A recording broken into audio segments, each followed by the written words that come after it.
তারা হয়তো এই হাদিস জানে না, আল্লাহ পাক ওদের কানের মধ্যে আমার এই হাদিসটা যেন পৌঁছে দেন, আমিন।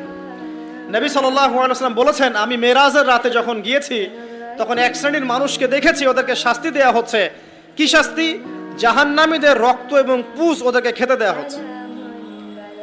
জিবরাইল আলাইহিস সালামকে জিজ্ঞাসা করা হলো যে এরা কারা? তিনি বললেন, এরা আপনার উম্মতের সেই সব ব্যক্তি যারা মাদকদ্রব্য সেবন করত। আল্লাহ রাব্বুল আলামিন তার হাবিবের মাধ্যমে জানিয়েছেন, যখন কোনো মুসলিম মাদক সেবন করে বা কোনো ব্যক্তি মাদক সেবন করে তখন 40 দিন তার নামাজ কবুল হয় না।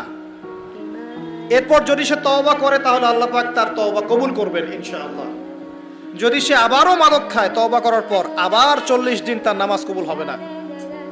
যদি সে আবার তওবা করে আল্লাহ পাক আবার তাকে মাফ করে দিবেন। যদি সে আবারও মাদক খায় আবার 40 দিন তার নামাজ কবুল হবে না। তারপর যদি আবার তওবা করে আবার আল্লাহ তাকে মাফ করে দিবেন। এরপরেও যদি সে আবার মাদক দ্রব্য সেবন করে, নবী সাল্লাল্লাহু আলাইহি ওয়াসাল্লাম বলছেন তাকে আল্লাহ রাব্বুল আলামিন পরকালে মৃত্যুর পরে তিনাতুল খাবাল পান করাবেন। তিনাতুল খাবাল। জিজ্ঞাসা করা হল, ইয়া রাসূলুল্লাহ, তিনাতুল খাবাল কি জিনিস?